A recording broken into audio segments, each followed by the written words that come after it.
Hi, guys, and welcome to today's episode. We believe in slavery. Just kidding, we never said that.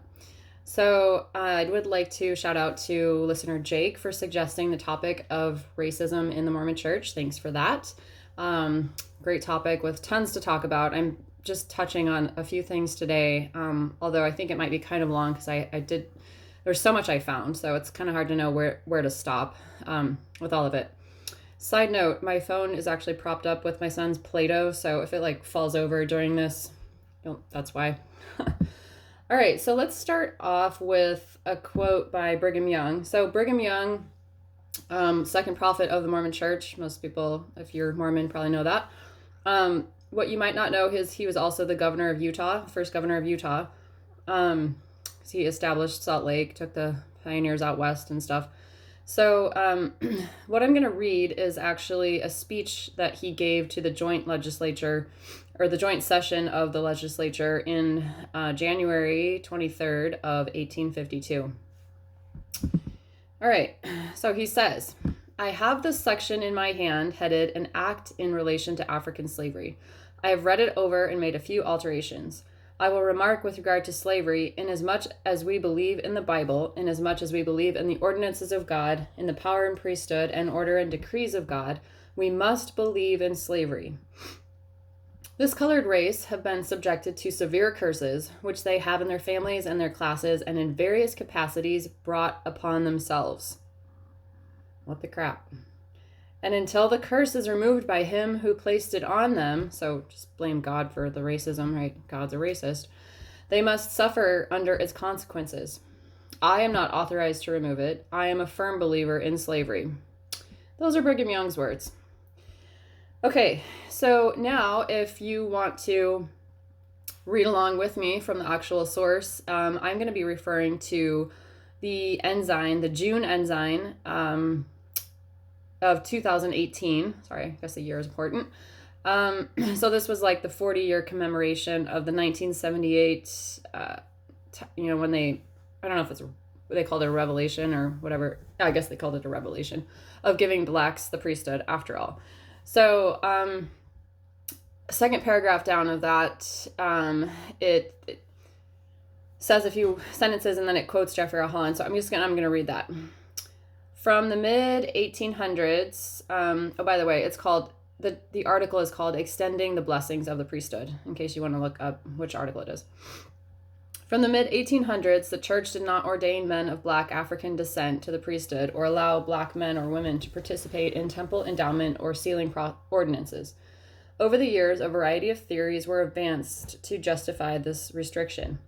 Elder Jeffrey R. Holland of the Quorum of the 12 Apostles has emphasized that those theories given in an attempt to explain the restrictions are folklore that must never be perpetuated. However well-intended the explanations were, I think almost all of them were inadequate and or wrong. We simply do not know why that practice was in place. So, lots of problems with this, guys. So many problems. So that was actually, it was in the ensign in 2018, but the talk that he gave that they're quoting is from 2006. So first of all, I would imagine that a church with $7 billion in annual revenue could probably afford a fact checker, because apparently Elder Holland thinks that the restrictions on blacks holding the priesthood are just folklore, and he has no idea where they came from. So would someone please hire him a secretary or someone to fact check this information? Even the apostles that claim they don't know what's going on, they're leading this church and they don't know why the racist policies were in place. Well, all you have to do is open the book of Abraham and turn to chapter 1, verses 25 and 26. And actually the last phrase of verse 26 says, "But cursed him," meaning descendants of Ham or blacks, "as pertaining to the priesthood." So this is supposedly Abraham speaking for God about the descendants of Ham. Now, of course, there's, like I just said in a previous episode, that there's so much debate as to whether Abraham even wrote, it's actually been proven that Abraham did not write the papyrus that Joseph Smith had, but church scholars are sometimes try to say okay, the papyrus doesn't have anything to do with Abraham, but Joseph Smith, because he touched the papyrus, was like inspired to write Abraham's words, which totally doesn't make sense either.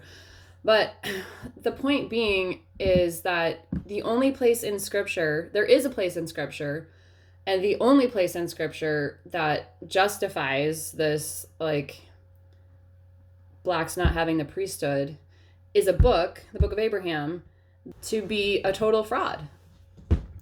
And Jeffrey R. Holland apparently doesn't even know about that scripture. So maybe you should do some scripture study, Elder Holland. Okay, I don't know about you guys, but I'm really not comfortable calling God a racist, nor am I comfortable thinking that he got it wrong, nor am I comfortable saying, like, look, the prophets are imperfect and sometimes they make mistakes. Then why the hell should we listen to them in the first place? Like, if we're just going to chalk up all of their bad revelations to, oh, well, they're not perfect, they make mistakes, then, like, why would we listen to them anyways? I mean, aren't prophets supposed to be a bit, like, above the line, like, above the bar, and admit that you're just slogging through this world like the rest of us, and quit demanding 10% of our incomes to get into the highest degree of heaven where there's not even coffee? I mean, come on. I digress. Let's go back to that scripture in Abraham. Joseph Fielding Smith, 10th president of the church, expounds on this for us in the April 1924 Improvement era. So I'm going to read his words. He says, "It is true that the Negro race is barred from holding the priesthood, and this has always been the case. The prophet Joseph Smith taught this doctrine, and it was made known to him, although we know of no such statement in any revelation in the Doctrine and Covenants, Book of Mormon, or the Bible." So again, he's admitting the only place it's found is in the Book of Abraham, which has since been proved to be a fraudulent book. However, the Pearl of Great Price, we find the following statement written by Abraham. Now this gets a little dry here, but bear with me. "Now this first government of Egypt was established by Pharaoh, the eldest son of Egyptus, the daughter of Ham, and it was after the manner of the government of Ham, which was patriarchal. Pharaoh, being a righteous man, established his kingdom and judged his people wisely and justly all his days, seeking earnestly to imitate that order established by the fathers in the first generations,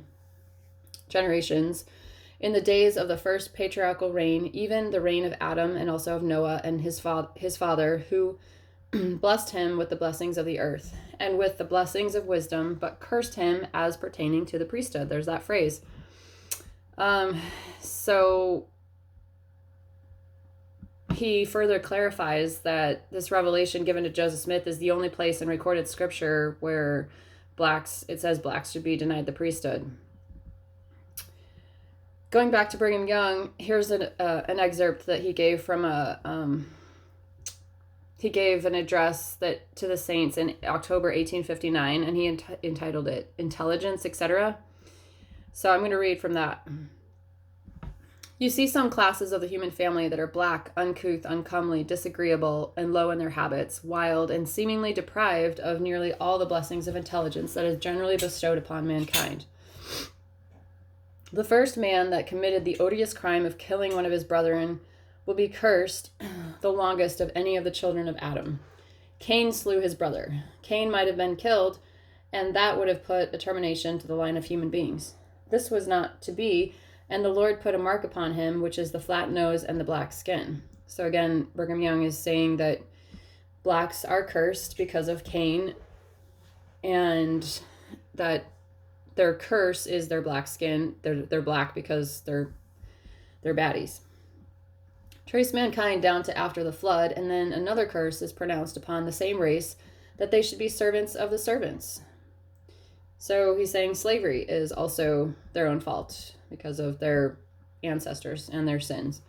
And they will be until that curse is removed, and the abolitionists cannot help it, nor in the least alter that decree. How long is that race to endure the dreadful curse that is upon them? The curse will remain upon them, and they never can hold the priesthood or share in it until all the other descendants of Adam have received the promises and enjoyed the blessings of the priesthood and the keys thereof. until the last ones of the residue of Adam's children are brought up to that favorable position, the children of Cain cannot receive the first ordinances of the priesthood. They were the first that were cursed, and they will be the last from whom the curse is removed. When the residue of the family of Adam come up and receive their blessings, then the curse will be removed from the seed of Cain, and they will receive blessings in like proportion. Okay, thanks, Brother Brigham. Thanks for clarifying. So the abolitionists can't stop slavery. Wait, but the 13th Amendment happened just like 6 years after Brigham Young made this statement. So did anyone call him on this? I can just imagine some daring soul asking like, hey, Brigham, do you remember like 6 years ago when you made that statement that blacks were going to be cursed into the foreseeable future, and that until their curse was removed, like their skin's not black anymore, that they're still going to be slaves? Well, so how come like the Constitution just changed? They made this 13th Amendment that slavery is now illegal. So, how do you reconcile that, Brigham? And if anyone did speak up like that, I'm sure they just got excommunicated, because we don't talk about the past. That swamp that Elder Corbridge referred to, those swampy facts, oh boy. So again, also thanks, Brother Brigham, for clarifying that all the white dudes got to get their priesthood on before any of the black dudes can get it. So how does that square with like in 1978, the church getting a revelation that blacks can now have the priesthood? Because I'm pretty sure there's a lot of whites that have gotten the priesthood since then, like, I don't know, millions maybe. So yeah, that's really problematic. And still, I mean, we're in the year 2019, and there's baby boys being born into families every day, and boys growing up to the age of 12 where they're getting the priesthood that are white. So all of these people that haven't gotten the priesthood, these whites that haven't gotten the priesthood yet, that blacks, started getting it back in 1978. And Brigham Young made this very clear, like, you can't mistake it. And it wasn't just Brigham Young. There was lots of other prophets that said this, and I remember being taught this actually when I was younger, that all the white guys have to have the priesthood given to them before the black people can get it. So I'm really not sure, Elder Holland, what the confusion is, because the prophets were actually very clear on their opinions and their prophecies and their revelations about this. Man, I'm so going to get in trouble for this if the Mormon committee for whatever finds this. But really, okay, side note, like, what am I saying here that's not true? Like, if you're in, I can't remember what that church committee for strengthening members or something, if you're on that committee and you're watching this video, call me out. Tell me what I'm saying that isn't true. All I'm doing is presenting the facts. All I'm doing is going into that swamp that Elder Corbridge referred to of the truth and the facts, and pulling it out and saying, like, what about this? What about this? This doesn't match up. This doesn't reconcile. Okay, moving on. Okay, wait. Also, as a side note, if I can address Brigham Young again, Brother Brigham, like, how black does a person have to be to not get the priesthood? So just wondering, or like the other church leaders that, were sustaining this measure of blacks not getting the priesthood. Would it be like if my great grandmother was black, and my parents were white and my grandparents were white? Like, how, like, is there a church policy on a family lineage of where the blacks are in your family, and then whether you can get the priesthood or not? I mean, it just gets so muddy and ridiculous. And so, yeah, answer that for me. Wait, never mind, I'm a woman, so I can't get it anyways. One, Brigham Young on marriage, interracial marriage. Shall I tell you the law of God in regard to the African race? If the white man who belongs to the chosen seed mixes his blood with the seed of Cain, the penalty under the law of God is death on the spot. This will always be so. This is in Journal of Discourses, 110. I don't know if that means verse or page, but that's the reference given. And it was given in 1863. So, but wait, there's more. In ancient days, Brigham Young says, Old Israel was the chosen people in whom the Lord delighted, and whom he blessed and did so much for. Yet they transgressed every law that he gave them, and changed every ordinance that he delivered to them, broke every covenant made with their fathers, and turned away entirely from his holy commandments. And the Lord cursed them. Cain was cursed for this, with his black skin that there is so much said about. Do you think we could make laws to change the color of the skin of Cain's descendants? If we can change the leopard's spots. But we cannot do this. Neither can we change their blood. This is Brigham Young spouting off in April of 1871. It can also be found in the Journal of Discourses. So Brigham, are you telling me that the blacks have dark skin because their ancestors broke all their covenants and turned away from the Lord's commandments, so the Lord cursed them? I think that's what you're saying. Just to make sure, are you also saying that their curse is not anything you can help them with, just like you can't change the leopard's spots? But what about the second article of faith that says that we believe that men will be punished for their own sins and not for Adam's transgressions? I thought we were accountable for our own sins and not for those of our ancestors. In your 1852 speech, the joint legislature, you said that blacks brought the curse on themselves. So are their dark skins a result of their sins or their parents' sins? And are you saying that as the curse is lifted, that everyone will turn white? I'm so confused. A quote from Joseph Fielding Smith. He says, Ham, through Egyptus, continued the curse which was placed upon the seed of Cain. Because of that curse, this dark race was separated and isolated from all the rest of Adam's posterity before the flood. And since that time, the same condition has continued, and they have been despised among all people. This doctrine did not originate with President Brigham Young, but was taught by Joseph Fielding Smith. We all know this is due to his teachings that the Negro today is barred from the priesthood. Okay, so that can be found in the book The Way to Perfection, pages 110 to 111. Did you hear that, Elder Holland? He just said, we all know. Apparently you didn't get the memo. You should really look into hiring a new secretary. I'll volunteer. What about President Kimball in this quote where he talked about the Native Americans? So the church used to say the Native Americans were Lamanites, and now they're like, well, actually, we don't really know. DNA kind of proved us wrong on that. Lamanites are kind of looking more like they were Asian, but don't get hung up on the details. So here we go. Indians are people, and the longer I serve with them, the more I realize that they respond to the same teachings and kindness and love as others do. Oh, way to go. Realizing that they're people too. They're human beings, just like us white people. They have the same emotions.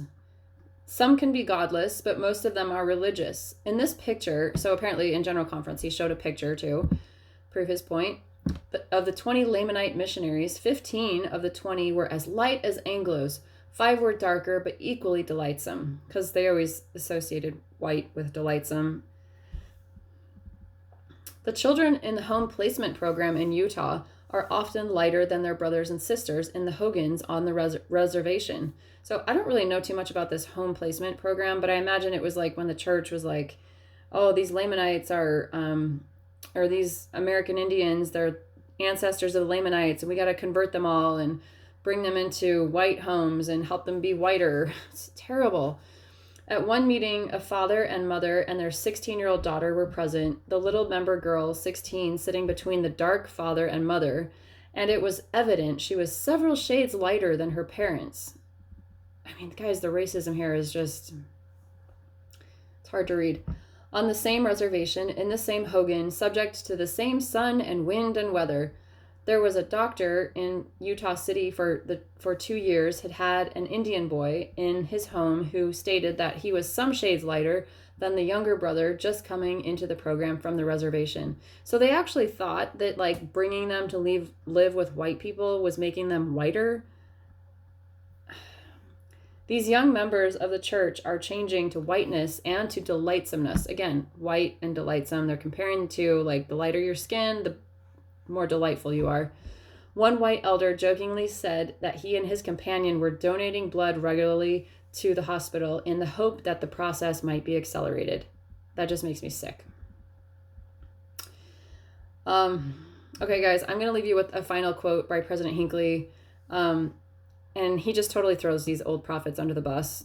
And they're not even that old. Like, they were only, like, some of them, like Spencer W. Kimball, like, they were alive at the same time. But anyways, he says, I remind you that no man who makes disparaging remarks concerning those of another race can consider himself a true disciple of Jesus Christ, nor can he consider himself to be in harmony with the teachings of the Church of Christ. How can any man holding the Melchizedek priesthood arrogantly assume that he is eligible for the priesthood, whereas another who lives a righteous life but whose skin is a skin of a different color is ineligible? Well, President Hinckley, I totally agree with you, but that kind of means all those other guys are screwed. So, like Joseph Smith, Brigham Young, John Taylor, Wilford Woodruff, Lorenzo Snow, Joseph F. Smith, Heber J. Grant, George Albert Smith, David O. McKay, followed by Joseph Fielding Smith, Harold B. Lee, Spencer W. Kimball, and possibly Benson and Hunter. Gordon B. Hinckley just said, you guys are not even true disciples of Jesus Christ. So, I don't know how they don't get called on this more often. Honestly, like, it's mind-boggling. I definitely have to agree with him that they are not disciples of Christ by saying these racist things. In fact, none of these statements were inspired, these racist statements, and none of them came from God. So, guys, there's a ton of information. I mean, really, like, if you just open the Journal of Discourses, you're going to find so many statements like this and others that from Joseph Smith to Spencer W. Kimball, and even President Nelson in his early days had made some remarks about interracial dating and how that was not to be. And so it's as recent as, I would say, maybe like 15 years ago, or maybe even more. So there's so much to read, and I hope that this has given you at least a little bit of a taste of, if you weren't aware of the racism in the Mormon Church, that it is rampant. And if you are a member and you're of, a different skin color than white, I'm so sorry. Like, as one member or former member to another, like, I'm so sorry you were hurt by these terrible teachings, doctrines. It's so damaging and so wrong. So